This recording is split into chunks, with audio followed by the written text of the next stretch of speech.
স্বাধীনতা আগৰ অসমৰ প্ৰথম মুখ্যমন্ত্ৰীগৰাকী কোন আছিল?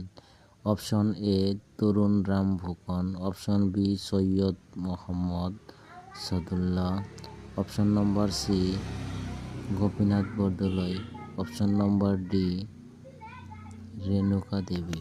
শুদ্ধ উত্তৰটো কোনোবাই জানিলে কমেণ্ট কৰি দিব। শুদ্ধ উত্তৰটো হ'ব অপচন বি চৈয়দ মহম্মদ ছাদুল্লাহ। স্বাধীনতা আগৰ অসমৰ প্ৰথম মুখ্যমন্ত্ৰীগৰাকী কোন আছিল?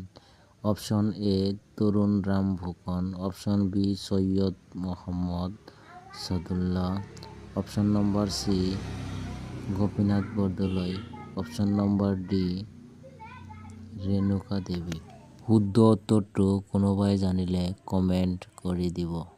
শুদ্ধ উত্তৰটো হ'ব অপচন বি চৈয়দ মহম্মদ ছাদুল্লাহ।